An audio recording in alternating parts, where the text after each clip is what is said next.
Kiranya Bapak Ibu sekalian dalam menghadapi 2024 ini persiapkan diri.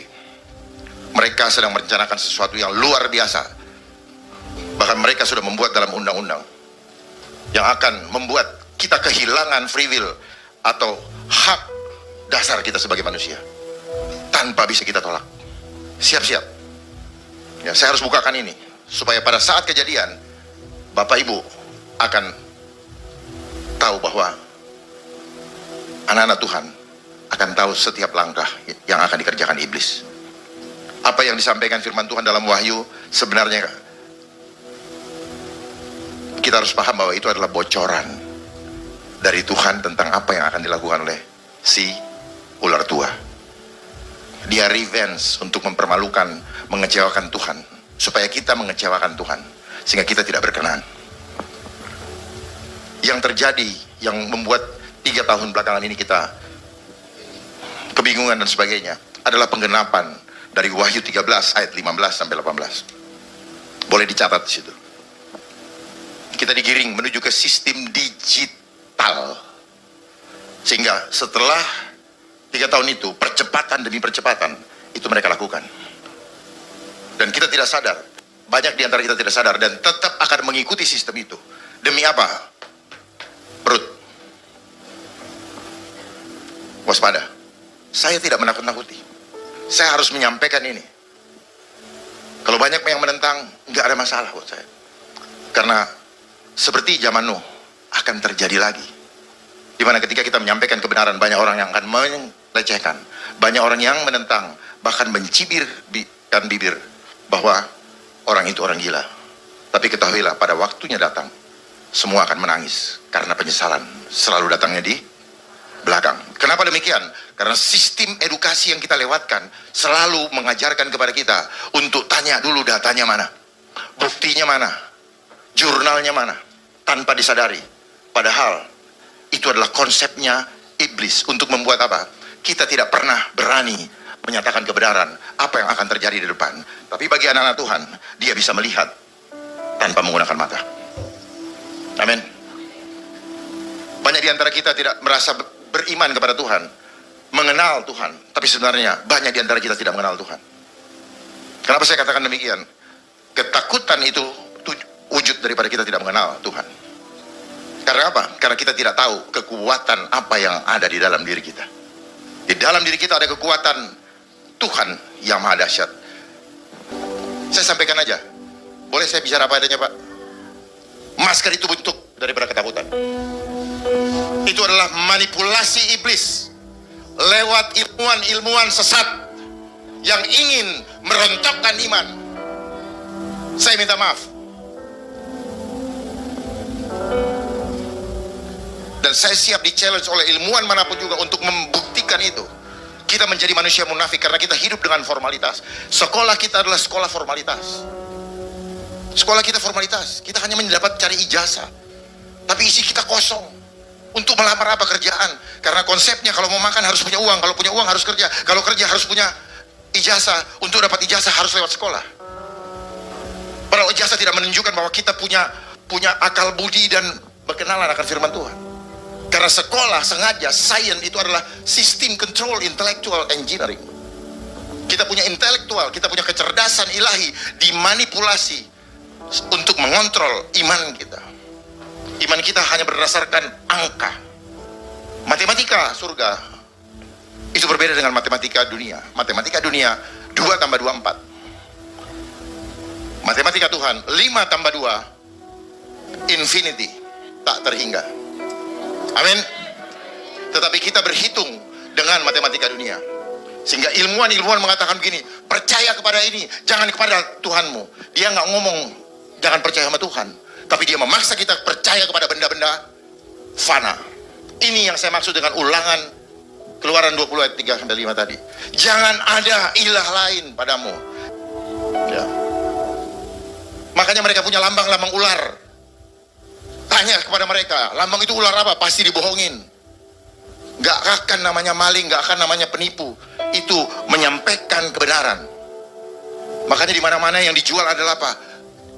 Ketakutan demi ketakutan. Asuransi adalah jualan ketakutan. Marketing juga menjual kebohongan. Begitu diminta tanggung jawab, kabur. Ya, siapa yang di sini menjadi marketing? Dan itu ilmunya mereka, saya nggak menyalahkan. Cuman ternyata, pernah tanya nggak, kenapa marketing, ada marking. Ya, tanpa sadar kita dibikin sibuk untuk cari uang, angka. Padahal ada busy itu adalah being under Satan yoke. Kita tidak sadar, kenapa? Karena iblis mau apa? Kau dapatkan dunia ini, tapi jangan pernah punya waktu untuk Tuhan. Coba kita cek, selama kita sekolah berapa jam kita sekolah? 1 minggu ada berapa hari? 7 hari. 7 hari itu 164 jam. Berapa jam waktu kita untuk Tuhan selama kita sekolah? Selama kita sekolah, selama kita jalani hidup kita 1 minggu, kerjanya ditakut-takutin, takut terlambat bangun, takut nggak kerjain PR, takut ujian nomor ini, kita takut. Dan itu adalah cara iblis mengempartasi roh ketakutan. Sadar atau tidak? Takut tidak digaji, takut ini, takut itu. Padahal Tuhan sudah memberkati bumi ini agar kerajaan Allah terjadi di bumi seperti di surga. Tapi yang mirisnya, kita seperti kerbau yang dicucuk hidungnya, ngikut aja kemana. Oh, ini adalah suatu keniscayaan, seolah-olah tidak bisa dirubah. Itu teorinya mereka. Oh, kita ini ada generasi Z, generasi Alpha, generasi ini. Mereka yang bikin, jangan diikutin. Ya. Sekolah-sekolah dari jam pagi sampai siang hanya untuk menggiring mindset anak-anak bapak ibu supaya mengikuti pola pikir mereka. Hasilnya apa? Celaka. Tidak mengenal Tuhan. Kenapa ini saya harus sampaikan? Saya khawatir kita tidak ketemu lagi. Karena orang seperti saya akan dikejar-kejar. Persiapkan diri. Jangan merasa nyaman di kota. Karena kota ini akan dijadikan smart city. Tempat di mana kita akan diawasi dan kita akan dinilai seperti barang. Sudah keluar undang-undang sekarang, di mana nanti kita akan dipaksa dipasang chip, yaitu undang-undang kesehatan Omnibus Law. Persiapkan diri. Bagi yang menolak, akan digeret ke penjara. Dan penjaranya berbeda dengan yang dulu. Mungkin kan konsentrasi, atau mungkin rumah sakit di penjara kita. Karena kita dianggap orang yang membawa carrier virus. Jadi ini adalah pintu masuk atau alasan buat mereka untuk memasang chip. Dengan alasan chip ini untuk melihat mana yang sudah yang ada virus atau mana yang sudah divaksin atau belum. Ya. Kalau kita sudah tahu seperti itu, persiapkan diri. Ini nggak main-main. Iman kaleng-kaleng tumbang. Iman kaleng-kaleng tumbang. Karena masuk kerajaan surga bagaikan kepala, memasukkan kepala unta ke dalam, berarti sama sekali tidak mungkin kalau bukan Tuhan sendiri yang membawa kita masuk. Amin. Jadi kalau kita setengah-setengah melekatnya, setengah-setengah cinta, setengah 3/4, sudah, mendingan kita jahat, jadi orang jahat sekalian. Karena kita nggak akan dapat apa-apa. Bumi di dunia nggak dapat apa-apa, pada akhirnya kita juga nggak dapat apa-apa. Itulah titik balik kenapa saya berpikir kalau saya tidak mengambil sikap. Karena ini adalah masa di mana Matius 10 katakan apa? Aku datang bukan untuk membawa damai, tapi aku datang membawa pedang untuk memisahkan. Jadi selama ini kita coba bertoleransi. Gak salah bertoleransi, tapi jangan bertoleransi dengan ketidakbenaran. Jangan cuma yang penting ya urusan mereka deh. Enggak, sampaikan kebenaran berapapun harganya. Jangan ya udah deh, biar deh. Tapi saat ini, sejak 2020, banyak di antara kita yang sudah menjadi down mental dan bersikap apatis karena ketakutan. Setelah apatis, dia mulai akan merasa guilty. Lalu dia akan merasa malu. Dan akhirnya dia akan bunuh diri. Makanya sekarang banyak yang bunuh diri. Bahkan Bahkan ada di Jagakarsa seorang ayah dalam hari yang sama mematikan keempat anaknya. Ada apa dengan dunia ini? Dan bahkan saya tidak melihat kepedulian dari banyak orang. Ya sudah, mati. Saya nggak tahu ada apa. Tapi satu yang pasti, iblis sedang bekerja luar biasa untuk membawa kita-kita yang tidak, anak-anak atau manusia-manusia yang tidak sungguh-sungguh melekat kepadanya. Kalau soal mati, itu biasa, karena kita adalah makhluk spiritual. Kita berada di dalam tubuh fana hanya untuk mengisinya. Jadi jangan terlalu peduli dengan ini. Mau 1000 peluru, mau apapun juga jangan peduli. Yang penting worship of God-nya. Karena yang Tuhan inginkan adalah jiwa kita. Jangan sampai kembali, jangan sampai tidak kembali. Tetapi iblis juga yang dia mau curi adalah jiwa. Makanya kenapa di akhir zaman ini isu kesehatan demi kesehatan, betul, yang selalu diramaikan di media. Kenapa? Karena dia ingin mengintervensi tubuh manusia, bukan tubuhnya, tetapi jiwanya. Makanya dia perlukan tubuhnya untuk dia rusak gambar Allah yang ada di DNA, deoksiribonukleat acid. Kodenya adalah angka 10565. Yod he fa he. Yahweh, amin. Itu yang dia merusak. Ini adalah penggenapan dari Wahyu 18 ayat 23. Tidak ada lagi cahaya di dalam dirimu, dan hilangnya anugerah keselamatan. Karena apa? Tidak ada lagi suara mempelai wanita.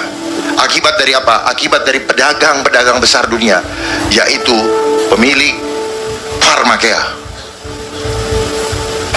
yang adalah pemuka-pemuka besar di dunia, yang adalah elit global. Dan semua seluruh dunia disesatkan. Tolong dicatat, nanti dibaca. Ini yang terjadi kemarin, yang sekarang lagi diramaikan dari tahun 2020. Kenapa mereka lakukan itu? Karena mereka sudah berada di dalam program terakhir, yaitu control population. Sudah berada kita di ini. Makanya mereka percepat. Lihat, begitu cepat kan? Uang digital money, ini digital, sertifikat digital, KTP digital. Kenapa dia menggunakan digit? Digit itu adalah bilangan. Jadi digitalisasi adalah sistem bilangan, dan tanda bilangannya adalah QR code. Kita akan dijebak dengan itu. Karena kita pengen makan, makanya kita ikut terus. Hanya urusan perut. Jangan korbankan mahkota kehidupan hanya urusan yang remeh-temeh. Pertahankan iman kita sampai ke garis akhir. Persiapkan, karena tahun 2025 digitalisasi mereka akan paksakan berlaku di segala aspek kehidupan. Dan tahun 2030 mereka menginginkan kita masuk ke dalam satu pemerintahan dunia, satu currency dunia, dan satu religion. Persiapkan diri kita. Saya tidak menakut-nakuti. Justru saya ingin membangkitkan, saya ingin menebarkan virus keberanian kepada Bapak Ibu. Kalau selama ini media dipakai dan dibayar untuk menebarkan virus ketakutan, maka klaim janji Tuhan, kita tebarkan roh keberanian untuk menyelamatkan seluruh jiwa, terutama Indonesia, karena Indonesia akan menjadi mercusuar dunia yang memulihkan keadaan dunia ini. Amin. Jangan takut. Saya sendiri juga, dan saya tidak takut. Saya dibenci, gak masalah. Bukan saya mau curhat, bukan. Supaya terempartasi kepada bapak-bapak. Kenapa? Buat apa saya memiliki seluruh isi dunia ini kalau jiwa saya binasa? Begitu banyak kawan-kawan saya yang sudah dipanggil Tuhan. Kemana mereka? Mulai imajinasikan itu. Iman itu gak usah banyak diomongin. Iman itu adalah bagaimana kita mengimajinasikan keberadaan Tuhan di dalam hidup kita. Image of God. Iman itu karena imajinasi. Apa yang pastor lakukan itu, beliau berimajinasi kita masuk ke alam roh. Maka memberikan perumpamaan untuk mengajak kita masuk ke alam supranatural. Jadi yang menjadi creator itu adalah imajinasi kita. Dan kuasa kita ada di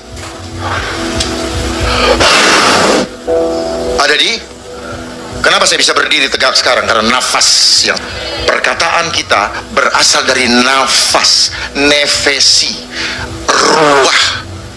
Ayub mengatakan begini, aku menerima nafas dari Yang Maha Kuasa dan aku akan mengembalikannya kepada Yang Maha Tinggi.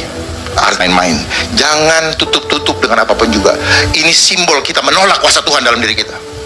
Saya sekalipun tidak pernah mengizinkan diri saya untuk dihitung. Dan termasuk jangan mau dicolok-colok, karena itu merusak antena spiritual kita kepada Yang Maha Kuasa. Dia merusak gland pineal, dia merusak hormon melatonin sehingga sulit menjadi tidur. Dia merusak hormon kebahagiaan kita di sini.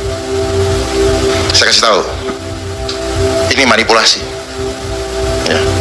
Saya beranikan menyampaikan ini. Kenapa? Karena ini untuk keselamatan jiwa keluarga kita. Saya pertaruhkan apapun juga. Karena apa? Iman, kasih, iman, pengharapan, dan kasih. Yang terbesar apa? Kasih yang terbesar apa? Kasih yang terbesar apa? Apa?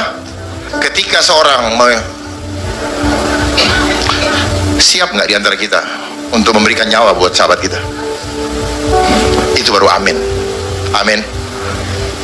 Jadi jangan kita hanya bergaya, hanya gaya di sini, tapi begitu keluar tumbang. Saya sedih melihat selama perjalanan waktu yang ini hilangnya KKR penyembuhan. Saya nggak tahu kenapa. Ternyata apa? Takut dicabut izinnya. Coba, ini menjadi tantangan bagi kita semua, Pak. Ke depan, jangan pernah takut untuk ibadah. Menjelang kedatangan Tuhan yang kedua kali, memperbanyak ibadah. Jangan menjauhi tempat perkumpulan peribadatan. Jadi kalau kita takut mati, perbanyak ibadah, bukan menjauhi ibadah. Logikanya kan begitu. Terus yang nutup-nutup di sini, itu mengajarkan kita menjadi manusia munafik. Maaf saya katakan ini. Buktinya apa? Kalau ciuman dia buka. Jadi teorinya patah. Betul? Patah tidak? Patah. Kita munafik. Kecuali kalau giginya ompong, nggak apa-apa. Kita lahir ke dunia tidak pakai apa-apa dan percaya penuh sama Tuhan bahwa Tuhan sudah siapkan survival atau kekuatan tubuh kita dan tidak ada tandingannya oleh teknologi atau ilmu apapun juga. Amin. Nah, ini iman. Tapi kalau kita bisa ini Tuhan tapi ini enggak, Tuhan nggak mau, percaya gue atau percaya Tuhan bilang gini, kamu mencobai aku, kamu coba-coba sama aku yang hadirkan kamu di dunia. Kok kamu nggak percaya sama saya? Kamu percaya sama mereka itu yang dapat duit untuk ngomongin menakut-nakutin kamu. Makanya Tuhan sampaikan kepada saya, jangan takut kepada mereka yang berdosa. Takutlah kepada aku yang dapat mencabut, yang dapat mematikan tubuh dan jiwamu dan menyeretmu ke dalam lautan api. Itu pegangan saya. Dan kunci kita untuk menghadapi ketakutan mulai dari senyum. Persoalan dibuat oleh dunia membuat kita selalu merasa tanpa sadar muka kita akan berkerut. Dan kunci kesehatan diawali dengan senyum. Karena pada saat kita senyum, hormon endorfin mulai keluar lewat pipi kita. Dan kemudian terus pertahankan itu. Pada saat yang sama kita mulai stres kita akan turun. Dan pada saat yang sama kita tidak bisa marah. Mulai dengan senyum. Apapun masalah, senyum. Saya buka rahasianya. Ketika kita senyum, kesakitan hilang. Ketika berkurang, ketika kita makin, contoh seorang ibu yang melahirkan, dia tidak takut kehilangan nyawanya. Karena apa? Hormon serotoninnya keluar. Yes. Dia berani. Dan ini adalah kekuatan spiritual sebenarnya yang Tuhan sudah berikan ke dalam diri kita. Dan di dalam diri kita itu sudah ada obat yang Tuhan berikan. Apa itu obatnya? Ada hormon yang menguatkan kita. Ada enzim-enzim yang menguatkan kita. Ada imun yang menguatkan kita. Jadi nggak usah beli yang akhirnya kita harus mencari angka-angka. Dan gunakan daun-daun yang ada di sekitar kita. Hanya tempelkan ke tubuh. selesai. Saya bisa buktikan itu dan saya praktekkan itu. Ada panas, ambil daun, cari daun yang tidak dipupuk dengan kimia, tempelkan di sini, pegang di air, kompres di sini. Nanti suatu saat saya ajarin. Nggak usah belanja kemana-mana lagi. Percaya, itu sudah disediakan Tuhan. Dan ingat, rajin-rajin berjemur setiap pagi. Setiap jam 10, itu jam terbaik untuk mendapatkan kekuatan. Cukup 10 menit. Untuk apa? Untuk mengaktifasi signal-signal spiritual di dalam diri kita. Amin. Sadari itu. Jangan suka cat-cat rambut, karena itu merusak signal-signal spiritual. Betul, saya kasih tahu. Nggak usah pakai sunblock. Maaf, saya harus sampaikan nih Pak. Karena kita percuma, kita keluar uang, pinter dia, tapi itu merusak, membuat kita tidak peka kepada Tuhan. Padahal Tuhan ada di dalam diri kita. Jadi kalau kita mau kuat, pertahankan 9 buah roh. Yes. Amin. Amin. Itulah bait Roh Kudus. Syukur. Kalau takut berarti buah-buah rohnya rusak. Karena ketakutan berarti tidak ada kasih. Amin. Gampang kan? Cinta akan uang juga rusak. Takutan. Jadi mulai saat ini, mari jangan pernah takut dengan siapapun juga. Bahkan Sadrak, Mesak, dan Abednego sudah memberi contoh. Dia tidak takut kepada raja. Raja itu apa? Penguasa dunia sekalipun juga. Tetapi takutlah kepada dia, Raja di atas segala raja. Amin. Terpujilah namanya. Shalom. Semoga diberkati. Haleluya. Amin.